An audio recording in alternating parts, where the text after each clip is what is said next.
Uvracha from Yerushalayim, Ir HaKodesh. With the help of God, we continue the study of ethics of the fathers, of Pirkei Avot, a fascinating study that we've been endeavoring for quite a while here in our joint classes. Tonight's study is chapter 2, Mishnah 16, Perek Bet, Mishnah Tet Zayin. As I've been mentioning in chapter 2 over and over again, I hope it doesn't bore the people who listen every week, but the numbering system is quite complex in this particular chapter. You have to make sure you're following the identical Mishnah, even if the numbering system is different. We're studying this evening the teachings of Rabbi Yehושע. The Mishnah begins with the words, Rabbi Yehושע אומר. As you may recall, Rabbi Yohanan ben Zakkai had 5 very outstanding students, and he was their great rabbi and their great teacher. But part of a great teacher and part of a great rabbi, part of a great Rebbe, part of a great instructor is a person who knows how to teach to such an extent that the students themselves can not only study, but can become teachers. That's a very important aspect, especially if you're teaching people on the level of the 5 closest disciples of Rabbi Yohanan ben Zakkai.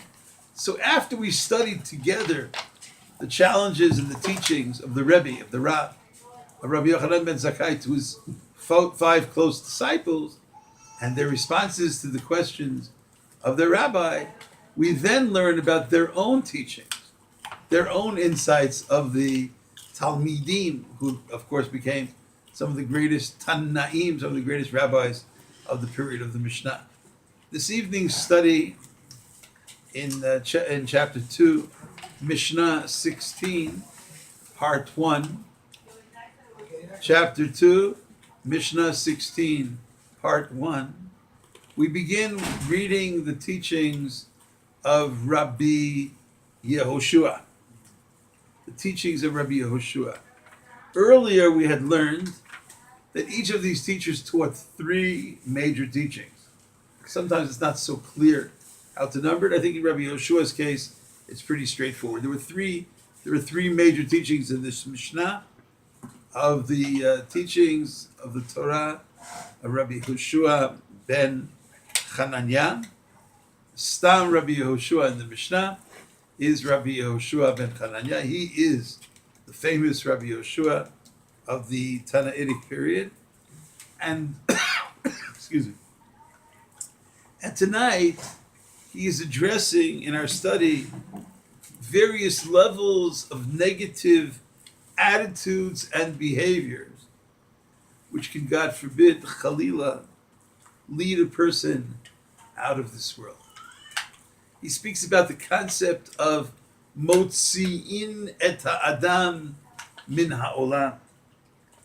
And he starts off by saying, and I'm reading from the Mishnah, Rabbi Yehושע אומר, Rabbi Yehושע says, not said, but says. In a certain sense, he's still saying it. As we're reading it, the rabbis teach that one of the ways to keep a person alive is to quote their teaching. So they didn't just say it a few thousand years ago. He's saying it right now. We're learning Rabbi Yehושע. Rabbi Yehושע is as alive as anything in our studies. We're with him. Rabbi Yehושע is saying, Ayin hara, v'yetzer hara, v'sinat habiriyot, motzi'in et ha'adam min ha'olam. 3 levels of behavior which can, God forbid, be self-destructive, can cause an individual to shorten his or her life.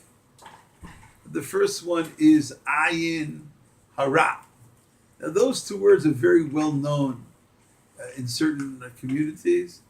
I'd like to mention before we try to explain what this means, that in this particular Mishnah, and I have the Mishnayot in front of me, that also has variant readings In most texts, it says ayin hara, hey resh ayin. In some texts, it says ayin ra'ah, resh ayin hey. Are there differences between ayin hara and ayin ra'ah? The Rabbeinu Ovadja, the most well-known, probably the classical commentary of Mishnah, says ayin hara is ayin ra'ah, and I'm going to try to understand it on several levels. Ayin ra'ah is some kind of bad eye. Maybe there are different ways of looking at that which another person has in this world. Can I look at the person with a good eye? Or do I look at them with a bad eye? I think there's an expression in English, to eye someone, to look at someone. What does it mean?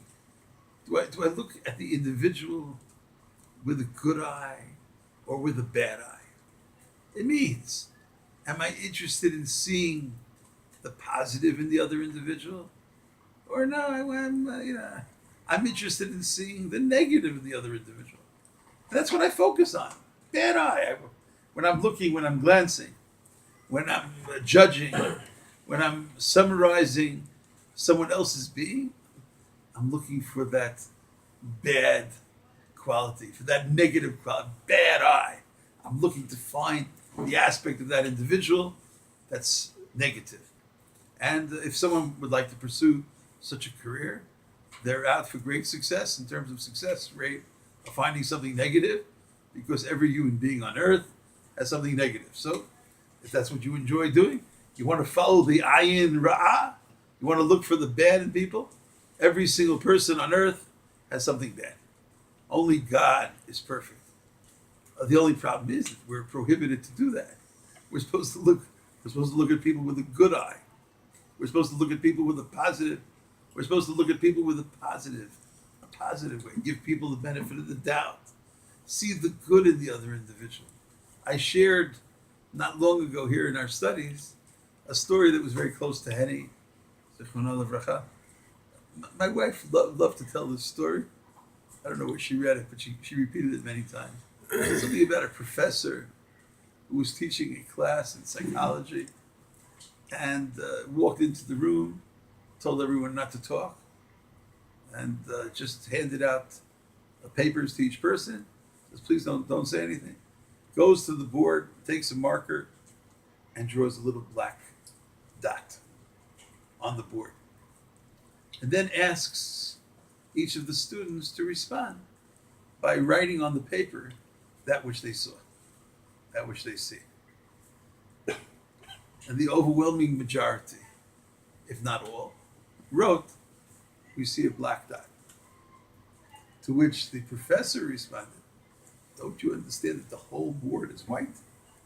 Not one person talks about the white board. All you see is that black dot. I think that the person who has an ayin tovah, the person who has